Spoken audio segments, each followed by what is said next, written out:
Hello. This is a 2013 Ford Cmax. The customer says the radio is not working. He changed the fuse and it still doesn't work. All right.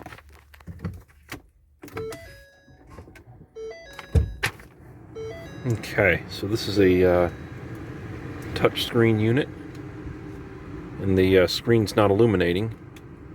Let's turn it on. And yeah, it still doesn't turn on. So let's check the other buttons. Ooh. I believe that might just be a indicator there.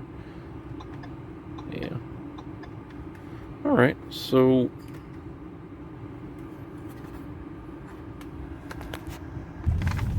I am taking it on a quick drive around the block here.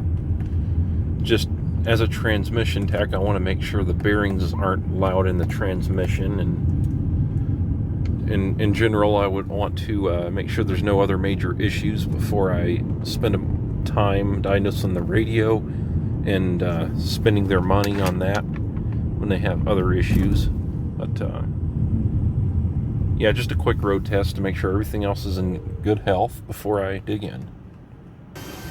I am initiating communication of the scan tool with the vehicle at this moment in time. Fun stuff. When I press the eject button, I don't hear anything buzzing or going off in here for the radio, so that's an indication that the audio control module may have an issue. Retrieving diagnostic trouble codes. Retrieving. Loading. Okay, let's see what we have here. Let's dive in and eat this up. Battery voltage circuit below threshold in the ABS module. Wrong answer. Accessory protocol interface module code. Lost communication with the telematic control module A. An APIM code could be related. GFM, generic function module. What are they? Invalid data received from the APIM, which once again is the sync module. I'm a transmission tech, so generic function module, I would have to look up and see what that is. Invalid data from the HVAC module. Well, the AC is working, so the HVAC module is doing something properly. Valid data from the GPS module, and lost communication with the telematic control module A. So I think what I'm going to do here is do a network test and turn the key on with the engine off, or motor off. It's a hybrid. Turn the AC off. Performing test. So the audio control module, aka the radio, is communicating with the scan tool. However, the front control display interface module is not. Now,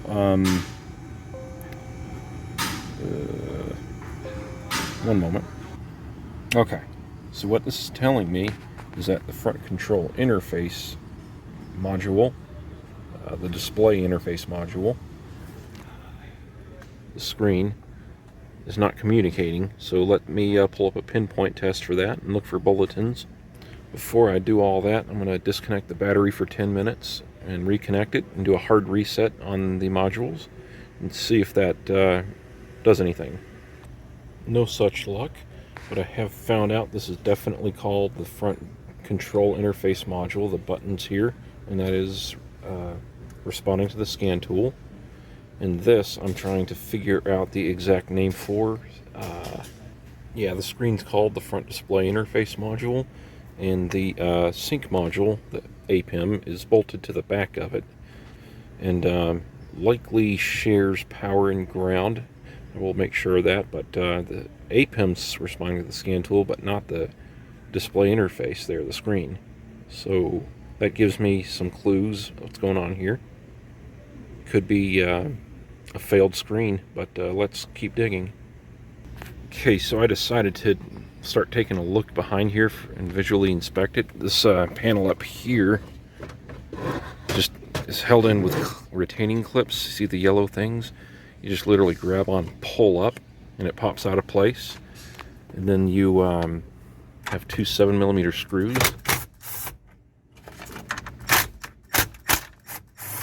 That you take out.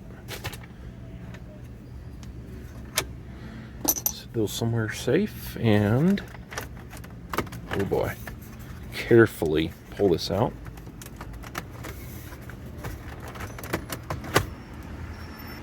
Okay, so I just kind of grabbed on right here and it popped out. So I'm going to do that over here. All right. One connector to unplug.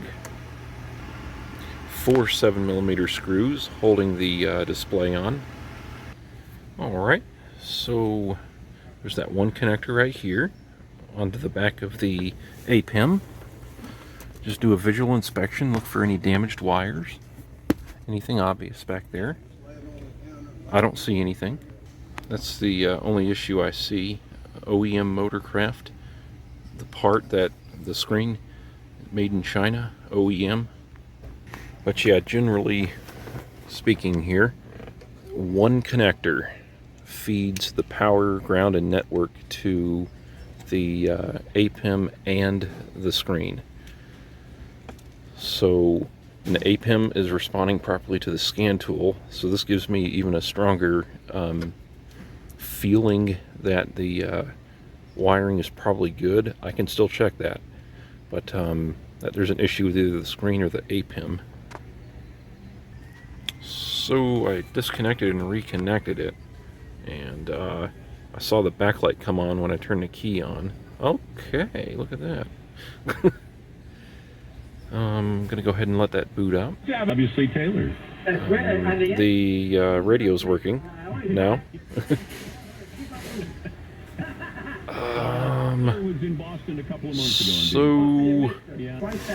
So yes, sometimes all it takes is to take things apart, reconnect it, and maybe there was just a slight amount of corrosion or something on the connector that cleaned itself off when I reconnected it. Now, if this starts acting up again, that would point out an issue with the screen. Now, the radio also wouldn't power on when the screen wasn't working. Now, that could be sort of intertwined with the functionality with the screen there, but for lack of better terms there. Once again, I work on transmissions mostly, so my knowledge of this is kind of... I haven't messed with this in a while. It's been years. But I'm going to say it would point out a screen issue, but definitely if you have this issue with a blank touchscreen, just take it apart, reconnect the connectors, inspect the wires, and you may be pleasantly surprised. It might have just been a poor connection. Good luck to you. I hope this helps. Subscribe for more. Okay, before you click off, very important thing here. I talked to someone at the shop, another tech who's an expert at this, and told him what's going on, and I wanted to share it with you. So when I unplugged the APIM and plugged it back in, I reset it. That was a hard reset. The battery didn't do anything when I unplugged that, obviously, because once I reset it from the back there, it worked. Now when I hooked it up, the radio, when I reset it and it started working again, the radio started working again, and the touch screen was functioning just fine. Therefore, if the issue returns, it's an issue with the APIM 100%. And if the issue returns and you have different symptoms, such as like if after the reset and it works, the touchscreen's not working properly, or there's an obvious issue with the screen like that, then you may have a screen problem. But for me in this situation, it's an APEM issue. I hope this helps. Have a great day.